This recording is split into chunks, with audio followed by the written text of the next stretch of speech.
Okay, today we're going to be learning an explanation of a talk by the Rebbe.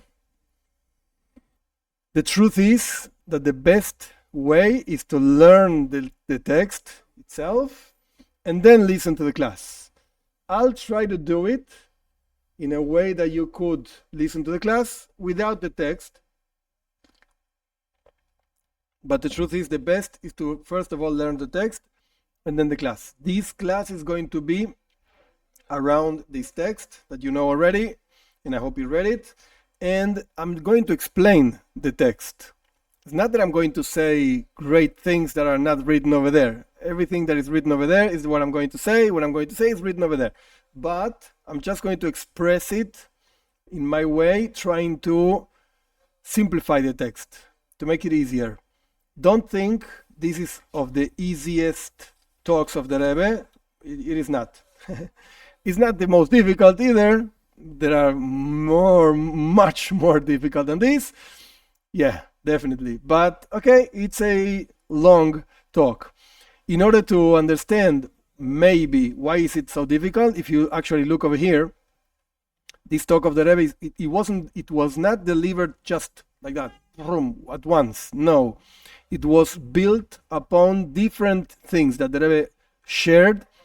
Parshas Beshalach, Parshas Mishpatim, which are pretty close one to the other, 1983. So again, it's not that the Rebbe sat down in his place and he started talking blah, blah, blah, blah, and he spoke all of this. No. He shared ideas and a group of people arranged, so to speak, what we're going to learn, what we actually learned, and we're going to learn details. What are the main points of this whole talk? These three ideas. Probably I left things out, but whatever. These are the main ideas. Let's understand something that Bilam said, because we're learning something of Parshas Balak, which is the interaction between Bilam and Balak. I assume many things. I assume you know who's Bilam, who was Balak, and so on. I'm not going to explain this. And we're going to explain a prophecy by Zechariah, another prophet, which is in the Tanakh also. And we will try to understand how do we apply this. What does it mean for us, for each one of us? And when I mean us usually means you and me. Okay, but you're not Jewish and I am. So what do I mean us? What are you putting everything together? Yes, I'm putting everything together because the Rebbe himself, at the end of the talk, says, wait a second, this is not just a teaching for non-Jews, or this is not just a teaching for Jews. So both things apply. Everybody has something to learn out of this teaching, besides the idea of Torah. Okay, we're learning Torah. Yeah, but wait a second. There's a practical application. Everybody has to learn from this. And then, at the end, basically, the Rebbe is going to explain, given the different options, basically two, but given the two options, how to understand the prophecies and the legal implications and so on, the Rebbe is going to show that Hasidus and the Rambam support, so to speak, one of these two opinions, which, in my humble opinion, is the most significant and most interesting. But whatever, this is what the Rebbe says. So let's start. First of all, this is the verse that Bilam said. Bilam wanted to curse the Jewish people, and instead of curses, he ended up blessing the Jewish people. Famous story, very funny story, and so on. Between all the many things that Bilam said, he mentioned this verse. I cut the verse in two. This is just one verse, but I cut it in two on purpose because the first part we're not going to learn right now. Many things come out of this. Okay, for a different class, whatever. We're not learning this. You can read it yourself. We're only going to learn the second part, the last part of the verse.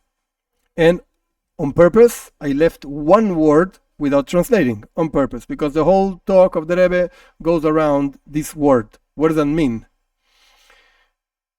Bilam is telling Balak what's going to happen in the end of the days, what's going to happen to his people, and basically to all humankind in the end of the days, whatever that means, when Mashiach comes and so on. And between the things that Bilam says, karkar, something, we don't know what it is, will happen to all the children of Set, whatever, in English is Set. In Hebrew is Shes, Shin Taf. This guy, Shes, is basically the father of all humankind, everybody. Why? Because this guy is the third son of Adam and Chava. they had two sons, Cain and Hevel. Cain kills Hevel, and then Cain himself dies, and all his descendants also dies in the flood, and so on. And the whole world is built upon Sheis. So when you say that Mashiach will karkar, whatever that means, all the children of Sheis, that means that he's going to do something with all humankind.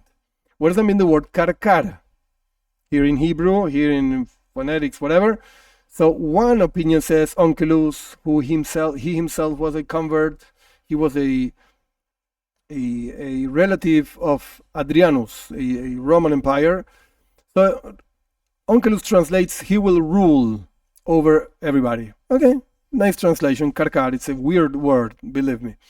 And Ibn Ezra says, no, he will destroy all human beings. That's what Ibn Ezra brings. So it sounds weird, because what I mean, everybody's going to die. Everybody, I mean, all the humankind. We are all descendants of Sheis. But these are the words of Bilam, and these are the classical commentaries on what it means, what he said. It's not such an easy word. So we find in Scripture many, these are only 3, but there are more, many places where we see that God is good with his creation. This is going to appear later also. But mainly, when we're talking about the nations of the world, we don't see that God says, I'll kill everybody, I'm going to destroy everybody, and nobody's going to be it. Sounds weird. Because, again, going back, if you say that Karkar called Bnei Sheis, that Mashiach is going to destroy everybody, okay, so we know that they're going to be Jews, because we're waiting for Mashiach, and the world is going to be a nice world. The Rambam says, well, we're going to learn Torah and so on. Very nice. So Jews are going to be there. What about the rest of the people, the nations and so on? He's going to destroy everybody. Wow, really? Wait a second. In the end of the days, the mountain of God, whatever, in Ishaya, all the nations will flow to God. And many people will say, hey, let's go serve God. When is this going to happen? When Mashiach comes. When in the same time that Bilam is saying, hey, Mashiach is going to destroy everybody, it doesn't fit. What do you mean destroy everybody? Mashiach is going to gather all the nations and tongues. Everybody is going to see my glory, says God. What do you mean everybody? They're going to die. Or, Spania, famous verse, all the nations will serve God with one purpose together with the Jews. Really? They're going to die. So something is weird over here. Furthermore, this is the prophecy of Zechariah, very weird. Zechariah says basically, you know what? When Mashiach comes, 2/3 of something are going to die, perish. That's it, 2/3. And only 1/3 is going to be left. The rest, bye-bye, I'm sorry. This is what Zechariah says. What does that mean? So there's an argument. Rabbi Yochanan and Reish Lakish, they were two companions of study. Very interesting. If you want to search for it, I'm not going to explain now. If you want to search Rabbi Yochanan and Reish Lakish, you will find very interesting stories about these two guys. Reish Lakish was a thief, actually. Very interesting stories. Okay, so they constantly argue in the Talmud. Rabbi Yochanan says, okay, Zechariah is talking about 1/3 of humankind. What does that mean? It means that some non-Jews are going to die. Oh, yes. But some are going to remain alive. This is what Rabbi Yochanan says. Reish Lakish says, what? No way. Only Jews are going to be alive. I'm sorry. Non-Jews, bye-bye. They're going to be destroyed. This is what Reish Lakish says. When Zechariah talks about 1/3, yeah, 1/3 of the Jews. I have bad news. Also, many, many Jews, 2/3 of the Jews are going to die also. Nations, of course, are going to die. Jews, 2/3 are going to die. And just 1/3 is going to be left. This is what Reish Lakish says. So it sounds pretty harsh. Very hard. And this is not something so easy to say. But he says it. He was a sage in the Talmud and so on. It appears in the Talmud. He says this. And the Rebbe basically rejects this idea. Doesn't really fit First of all, halacha, Jewish law, it doesn't fit. Why? The Rambam writes, when talking about Mashiach, the entire world will serve God. And we're going to see later that everybody is going to be together learning. We saw this in Zephaniah. Everybody will serve God. What are you going to say then? Everybody's going to serve God, and then God is going to kill everybody? What do you mean? It doesn't sound so merciful on God. And furthermore, this idea of the entire world serving God, it's very important. Why? Because this is one of the ways we have to prove who's Mashiach and who is not. So if a guy comes today and he says, "Hello, I'm Mashiach," really? Is the whole world serving God? Not really. So I think you're not Mashiach. I'm sorry. Is the temple built? Are you going to build a temple? No, I don't have time now. So, okay, you're not Mashiach. I'm sorry. And furthermore, okay, it should say 7 over here. It's understandable.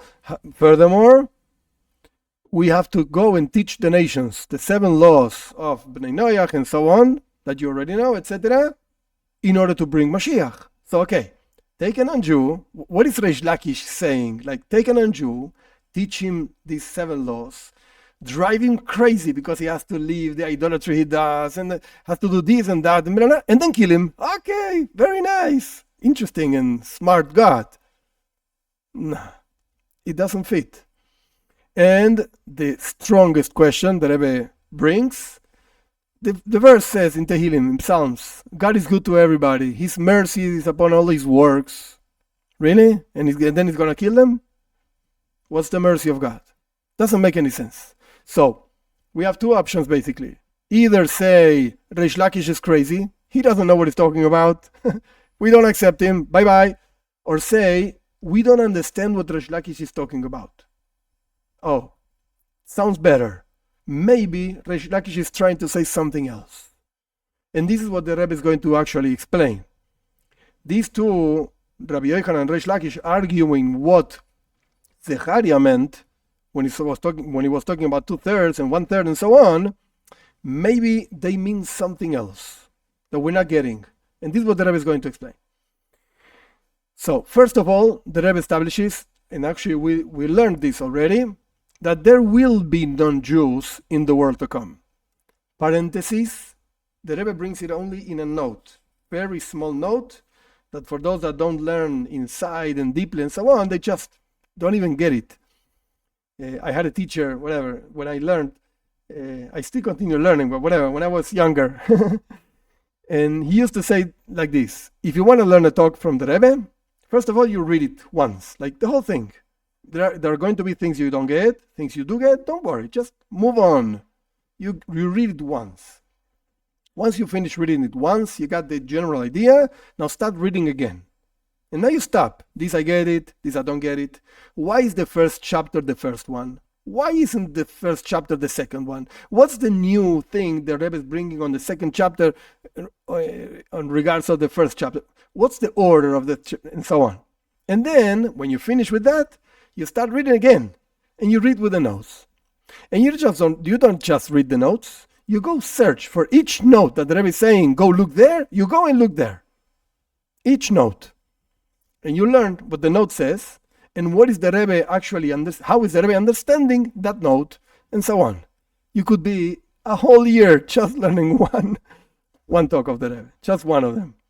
And then you start seeing the greatness, really greatness of the Rebbe. Amazing mind. Amazing mind. Okay, so let's move on. Clearly there will be nations in the world to come. I was saying between the parentheses, sorry, I forgot. There's a note that the Rebbe brings, that's why I started talking about notes, that says from Drashes Aran, interesting, Ran Rabbeinu Nissim, in Spain, 1300s, he brings that all the non-Jews are going to convert to Judaism in the world to come.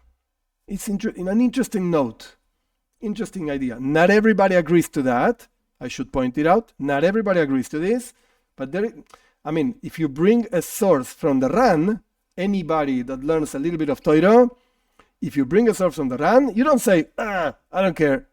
No, I'm sorry. he was a big guy. He was an important guy. So you don't just say, I don't care about that source. It's interesting.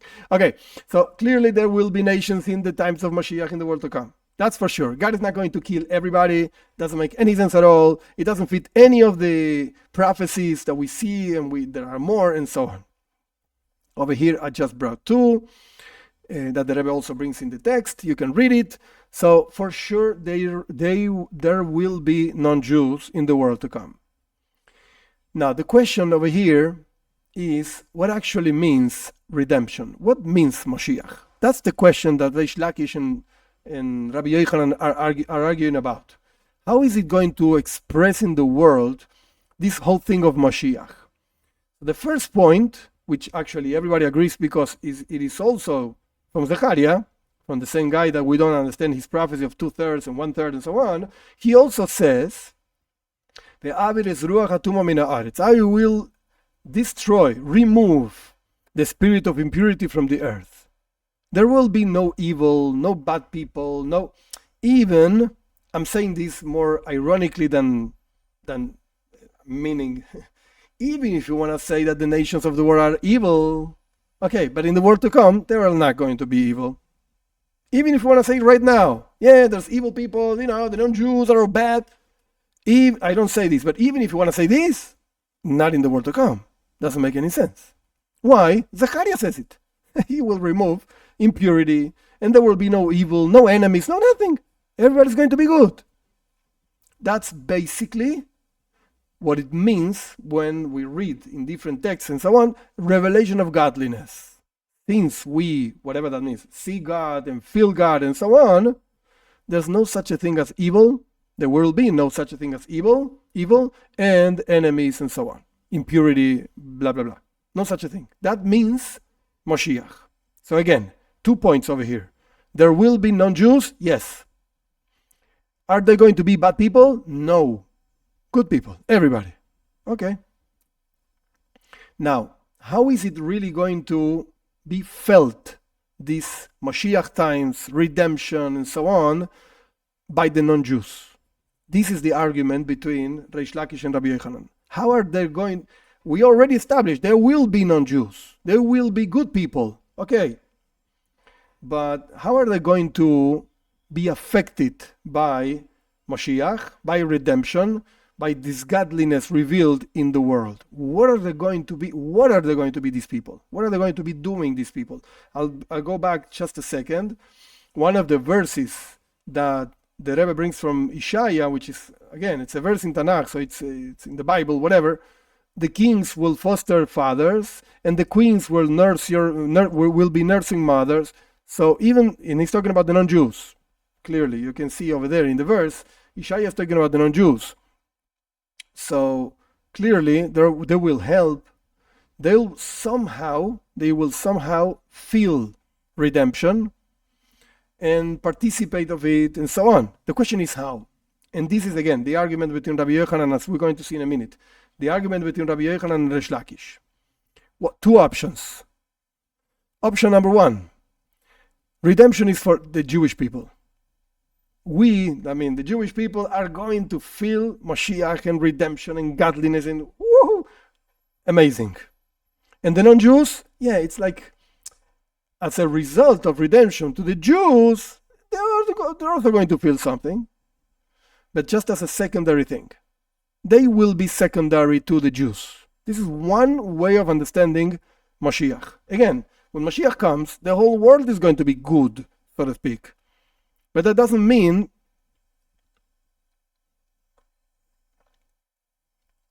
that the non-Jews have an important role or have an important mission and so on. No, they're just going to feel it because the Jews have it. That's all. That's one way of understanding Mashiach for non-Jews. The second way of understanding Mashiach for non-Jews is that redemption is it's a thing in itself for non-Jews. We're not dealing here in this particular talk only at the end. The Rebbe mentions very briefly, and I will mention it later also, the difference between Jews and non-Jews in the times of Mashiach. The Rebbe is going to talk about it at the end. But at this point of the talk and the presentation and so on, we're not talking about the difference between how is going to be felt Mashiach by Jews and by non-Jews. We're just saying they're also going to feel Mashiach, not as a secondary thing to the Jews. I would say like this. Suppose there's a company, and the company has a few directors, whatever. There's one director, which is God, so to speak, and there are other directors over there below God, below the CEO of the company. And suddenly the company gets an investment. Somebody bought something and somebody put money to the company, and the whole company is much better than before. Now we have new chairs and new desks and new everything, new computers. Woo! The company is going forward. Baruch Hashem. Everybody feels this new, fresh, quote unquote, money into the company. But the truth is that this person investing in the company was not thinking about the guys, so to speak, doing the hard work in the company, or the guys cleaning and the guys. He's not thinking about that. He's thinking about the great directors that the company has, and he put the money, and because the directors have more money to work, everybody feels better. That's step number one. That's type number one of redemption for non-Jews. The Jews will be the directors, and the rest of the company will be the non-Jews. Okay, everybody feels better because there's more money in the company, but it doesn't mean that the money came because of them. No. Way number two, path number two is, no, you didn't get it. The money is invested in the company because of the work of each one of the workers of the company. And therefore, each one of the workers of the company is going to feel better and really take advantage of this new, fresh money that came into the company. That's way number two. In the words of the Rebbe, redemption is going to be felt, in my words, understanding the Rebbe, felt in every single corner of the world. Everything is going to feel redemption, Mashiach. Not that the Jew is going to feel Mashiach, and then the non-Jew automatically is going to feel something also. No. The non-Jew is also going to feel Mashiach. Why? Because Mashiach means a personal refinement. Let me give another example of these two things, because this is actually the main thing of the whole talk. And then the Rebbe is going to show how Hasidus and the Rambam hold the second way. This is also very interesting. But first we have to understand the difference between these two ways. Otherwise, we miss the whole talk. In the first way, the whole world in the times of Mashiach is going to be refined. Of course, there's not going to be evil, everybody's going to be nice, and so on. But the question is, did this refinement came from each individual person in the world? And I'm talking about people, I'm not talking about cats and dogs and so on, because they don't refine themselves, they're just cats and dogs. I'm talking about human beings. Did this refinement, or in different words, was this refinement caused by the work, personal development of every single human being in the face of the earth? The first way is going to tell you no. No. The Jews got refined. The Jews influenced non-Jews because they have to teach the laws and so on. But you know what? Mashiach comes for the Jews. Mashiach came because of the Jews.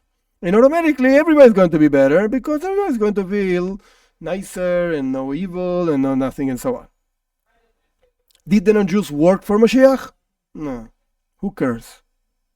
That's way number one. Path number one. Path number two. No. Mashiach comes because every single individual of the world worked in himself, herself, whatever, it's the same thing. And that brought Mashiach. Of course, somebody has to teach them, the non-Jews, about Mashiach and about the 7 laws and so on. Okay, that's the job of the Jews. You're right. But once the non-Jew got the message, so to speak, he, she, it's the same thing, started working and developing himself, herself. Really changing yourself. I'm not saying convert into Judaism. That's not what I'm talking about. becoming a better person, growing, leaving idolatry and so on, to serve one God and do whatever He wants from each one of us. But it's going to be your personal work. Therefore, the results, you're going to feel it according to how much you worked in yourself. In the first way, everybody's going to feel the same, because it doesn't really matter what you did or you did not, how much you worked on yourself or not. You're going to feel Mashiach anyway. In the second way, according to how much you refined yourself, that's how much you're going to enjoy what's going to happen. And if you did not work in yourself, you're also going to feel better, no doubt, because the whole world is going to be better. But somebody that worked is really going to enjoy it much, much better, much more. These are the two ways of how Mashiach, redemption, and so on can affect non-Jews. Secondary or primary? Okay, let's move on. So now the Rebbe is going to start putting everything into place. He does it in a different way, and in the middle he offers an answer that he himself rejects. I just jumped all of that. And the Rebbe answers like this. Okay, let's go back to the word karkar, this weird word. And we said this word could be translated in two ways. Rule, that Mashiach is going to rule over every single human being, or that Mashiach is going to destroy. All right? Second part, so to speak, of the question and so on, 2/3 of the world are going to perish. We still don't know what the world means. And 1/3 is going to be left. According to Rabbi Yochanan, 1/3 of humankind, including non-Jews, are going to be left. According to Reish Lakish, 1/3 of Israel is going to be left. The rest, bye-bye. That's what we understood. And it didn't make any sense because of the mercy of God and all the prophecies about the non-Jews in the world to come and so on. So the Rebbe explains like this. Reish Lakish and Rabbi Yochanan are arguing, how will the non-Jews feel redemption? They're not talking about whether they're not going to be, are there going to be Jew and non-Jews or not? Oh, one says yes, one says no. No, that's not the argument. Of course there will be non-Jews. The question is, how are they going to feel Mashiach? One way, the nations as we know them will disappear. The Rebbe doesn't explain what this means. I can offer my own explanation, which is this. Their identity as nations will disappear. What does that mean?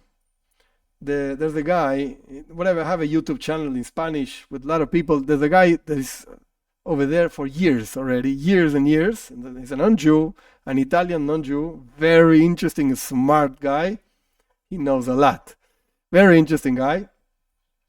And he insists a lot, even though he's Italian and Roman, and Rome and all the garbage over there, but he insists a lot in identity of nations.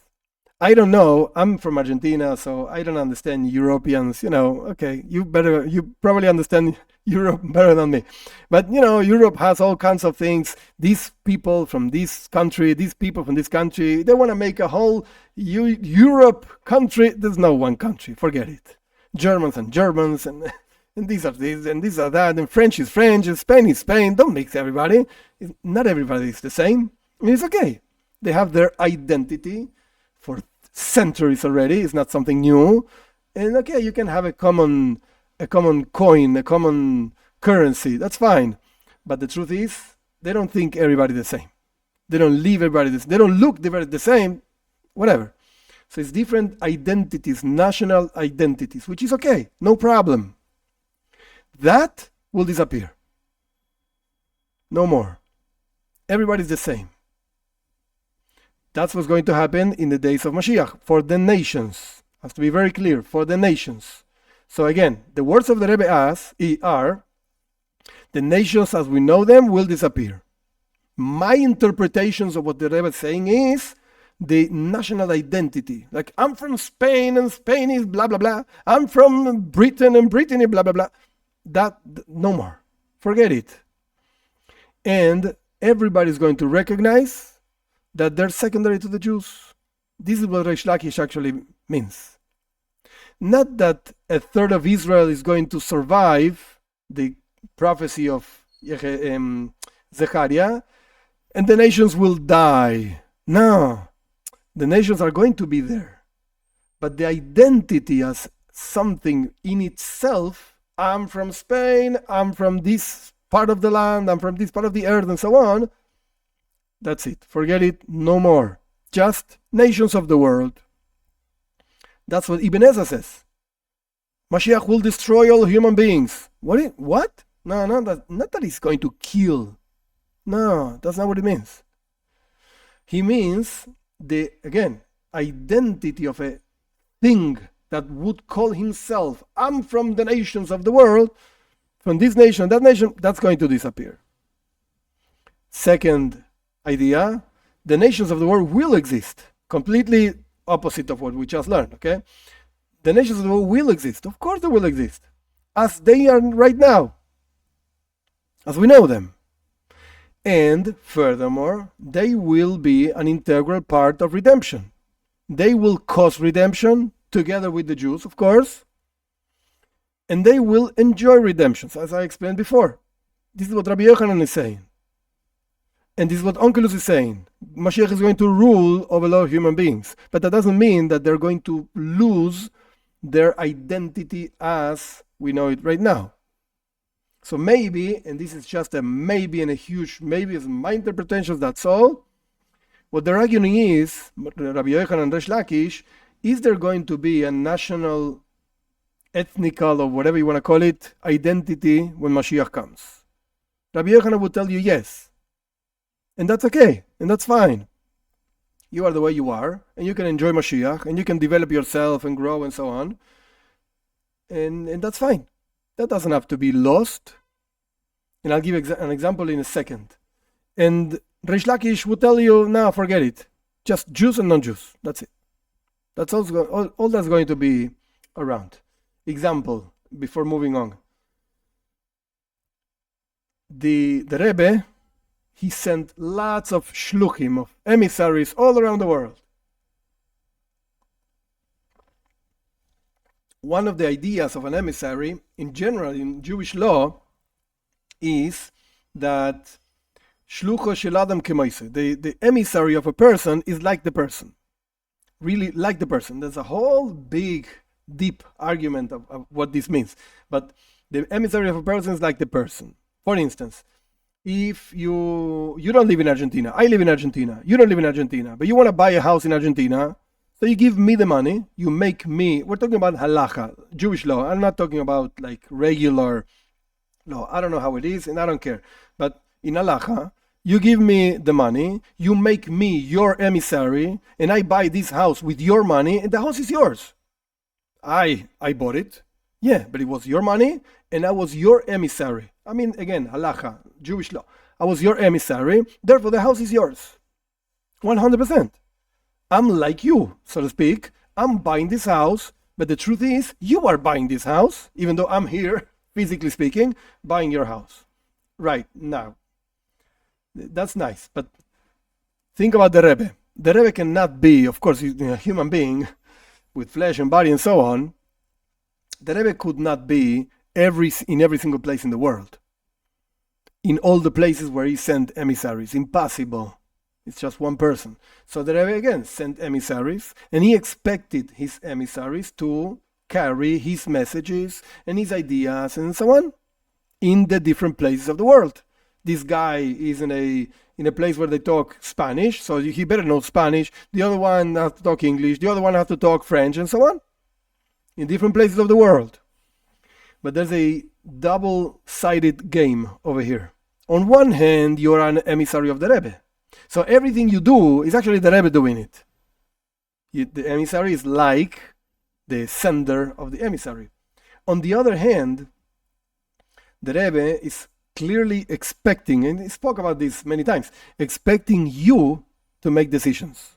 Because you are there, and you can actually evaluate the situation, and you have to make decisions. You can't, for every single thing that happens in life, raise the phone and ask the Rebbe, Rebbe, what should I do now? I'm your emissary. Tell me what to do. Nah, You have to take decisions. You have to, and you're going to make mistakes. Yeah, of course, everybody makes mistakes, but you make the decisions there in the place, and then do what you have to do. So on one hand, you, as an emissary, you don't have an identity. You are just an emissary. And this is not a Hasidic thing.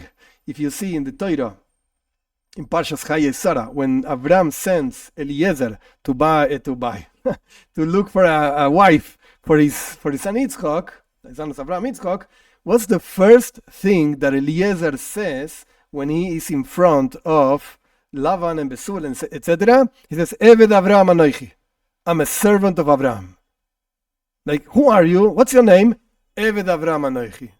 I don't have a name. Forget it. I don't exist. I'm a servant of Avram. And then he relates the whole story, whatever. So that's the idea. Eved Avram Anoichi. On the other hand, so you don't have an identity. You're nothing. You're Eved Avram. That's it. The servant of Avram. On the other hand, hey, wait a second. I need you to be smart, to think, and to make decisions. Again, you're going to make mistakes, no problem. But you have to take the decisions. You have to be there. So you do have to have your identity. I would take certain decisions and somebody else would take other decisions. Better, worse, doesn't matter. But it's you. So this is basically in a different example of what they're arguing. Do you have your own self, your own identity or not? Rabbi Yochanan would say yes. And Resh Lakish would say no. That's going to be lost completely. Now, how does the Rambam and the Alter Rebbe understand this? What's the proper, so to speak, according to the Rebbe, according to Hasidus and so on, what's the proper frame of mind when thinking about non-Jews, when the Jew thinks about a non-Jew and you have to go and teach them the laws and so on, the 7 laws and blah, blah, blah? What's your frame of mind? Anyway, who cares? You don't exist and you're not going to exist, but whatever, behave. Don't be an animal, behave like a human being. That's one option. Maybe Resh Lakish would say that. And Rabbi Yochanan would tell you, wait a second, no way. That's not the proper way. You are talking to a human being that he, she, whatever, is responsible, to a certain point, of course, just as me, of bringing Mashiach, of developing, of becoming a better person, and therefore Mashiach is going to come. So you better take care. You better think what you're going to say, what you're not going to say, and so on. Okay, what does the Rambam say? Very simple to end, so to speak, the whole thing, and we still have one more slide to learn. The Rambam says the entire world will be corrected to serve God. So the Rambam clearly is talking about the opinion of Rabbi Yochanan. Everybody's going to serve God. Everybody's going to return to the true religion. Don't come to me and say that the essence of the non-Jews is going to be completely secondary. Who cares about them? No, that's not what the Rambam is saying. The Rambam is saying they are going to serve God. They're not going to steal. They're not going to destroy. They're going to be together with the Jews. This is what the Rambam writes. Here's the source. Serving God. That doesn't mean serving Jews. Otherwise, the Rambam would have said, yeah, the non-Jews, of course. You're going to have servants and slaves, and they're going to serve you, and the Jews are going to be learning Torah with lots of non-Jews. It doesn't say that. No. And between parentheses, there is an explanation, in the Talmud about the prophecy of, I think it's Zechariah, that the Rebbe brings it over here, whatever. I'll see the source later. But there is such a thing as the non-Jews are going to be slaves and servants, and you're going to have 2,800 servants for you. When the Rebbe spoke about this particular piece of Gemara, of the Talmud, he said, I don't understand. I don't understand what it means. Clearly it doesn't mean literally. Can you imagine? For every single Jew, you have 2,800 human beings, men, women, whatever, serving. What do you mean serving? You need 2,000 servants? Where do you put them? How do you give them food? I have to sustain 2,000 people? Forget it. No way. It doesn't really mean... It's impossible to say it means what it really says. It's something else. I don't know what it is. The Rebbe said, I don't know what it means. Okay, whatever. This is what the Rebbe says. The Rambam brings this idea of everybody serving God. And the Alter Rebbe brings in Tanya, end of chapter 36, which is a difficult, long, but very deep and very important chapter, talking about Mashiach. The Alter Rebbe says this: at that time, the times of Mashiach, physicality of the body and the world will be refined. Okay, the whole world refined in general, and they will be able to receive the revelations. Talking about the Jews, the revelation of God's light that will shine upon Israel through the Torah. Okay, so we learn Torah. There's godliness, whatever that means, shining, very nice. And then the Alter Rebbe continues. If the Alter Rebbe would have not said this last phrase that I'll read in a second, up to here you could perfectly say, okay, non-Jews are not really important. The Jews are going to keep Torah, mitzvahs, learn, and so on, bring Mashiach. Okay, they're also going to live in a nice world. Because the world is going to be nice, but who cares about them? But the Alter Rebbe did not finish. He adds, from the additional radiance, whatever, that will be revealed to Israel in the future, the darkness of the nations will also be illuminated. And he brings like 4 or 5 verses. I didn't copy all of them. It's in the text that this is based on.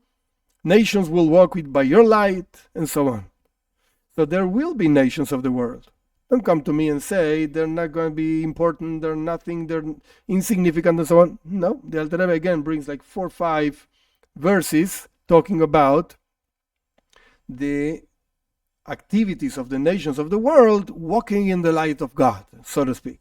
So the Rebbe brings these 2 opinions to show how, halachically, legally speaking, the Rambam is a book of laws, there will be non-Jews in the world to come, and they will have their own identity, and they will be refined, and they will be serving God, and they will be understanding, and so on. And the Rebbe brings the Alter Rebbe. From the mystical point of view, so to speak, Halacha is the Rambam, Alter Rebbe is the more profound, whatever, mystical point of view. There will be no Jews, and so on. The same thing I just said. With this, the Rebbe, I'm just going back a second, the Rebbe is clearly saying, like Rabbi Yochanan is saying, like Onkelos is saying, Mashiach is not going to destroy non-Jews. No. Now, at the end, the Rebbe brings, there's still going to be a difference. Not everything is the same. So I'm going to read this, and I added these words in green. It's not in the Sikh of the Rebbe, it's not in the talk of the Rebbe. I added that because I think, in my humble opinion, this is the explanation, basically, of what is the Rebbe basing himself on to say what he says. So the Rebbe brings like this: all of creation, including the nations of the world, is an existence brought into being by God. Everything is created by God. Okay. He created everything from nothingness into existence by 10 utterances. That means words. He spoke. God spoke and he created the world. Very nice. Regarding the souls of Israel, I cut some words, but it's in the original text. So you read it and there's no secrets over here. Regarding the souls of Israel, it is stated even more profoundly. Not just words. Israel and the Holy One, blessed be He, are entirely one. This is what the Rebbe brings from the Zohar. And I added this word. It's not in the original of the Rebbe. Thought.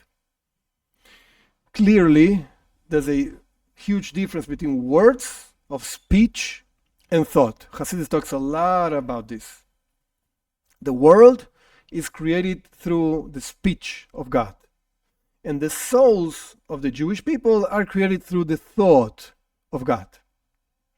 This is a midrash, a famous midrash. Machshavtan shel Yisrael kol melchol davar. The thought of the Jewish people came up in God's mind, whatever that means, before anything else. So there's a relationship over there with thought. And clearly, in a regular human being, thought is something closer to the person than speech. Speech already goes out. You're talking to somebody else, you don't talk for yourself. You talk for somebody else to understand and to know what you're thinking and so on. But you think, and you don't need anybody else to think. It's just for you. And it's hidden within your mind. So we see a deeper connection in the person himself, herself, whatever, between thought and the person than between words, speech, and the person. In the future, the Rebbe continues. When the truth of God is revealed to the world, so everybody's going to perceive God and so on, this will be felt throughout all the creation. And that includes the nations. The Rebbe says clearly. That includes the nations. Everybody's going to feel Mashiach. like we explained from the Rambam, from the Rebbe, Onkelos, Rabbi Yochanan, they will feel that their existence is not a true existence. What does that mean? That is, independent of God. This is the meaning of they will be cut off and perish, what Zechariah says. What does that mean? Or he will destroy, a collapse of their sense of independence from God. This is how the Rebbe himself defines what it means loss of identity, quote unquote. Not the way I explained, Spain and Britain and whatever, France. No, much deeper. Right now, there's a sense, and not just by the nations, don't make a mistake, everybody senses this, at some point, and so on, there's a sense of, I'm independent of God. I don't need God to live. I don't need God to continue, and so on. And you find many, many people, unfortunately, that don't believe in God, and they're still alive. And they're, quote, so to speak, fine, whatever that means, fine, they're okay. And they don't believe in God. So they don't, quote unquote, need God. Okay, God sustains them anyway, we know, okay, very nice. But they say they don't believe, and they're fine. So this is the, quote unquote, identity, deep identity that is going to be lost, destroyed, perish, and so on in the world to come. Nothing is going to feel independent of God. There's not going to be such a possibility because God is going to be revealed. That's what Mashiach means. That's what redemption means. By contrast, the Rebbe continues regarding Israel, it will be revealed that their very existence is God's essence. That's why he brings again the Zoyar.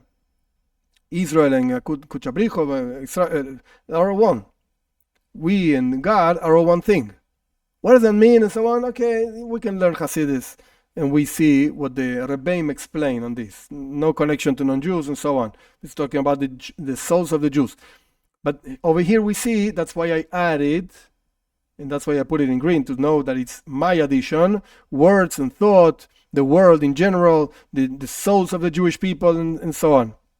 Because there will be some difference in the feeling, in the way or the godly revelation we feel. There will be a difference. What's the difference? Either you feel completely dependent of God, it will be destroyed and will perish your feeling of independence. I just said the same thing, but the other way around. Your sense of independence will be destroyed. Or, for the Jews, you will feel one with godliness. This is basically a long summary of the talk of the Rebbe. Is there more? Yes, there is more. Of course, I repeat what I said before. I invite you to read it inside, dwell upon it,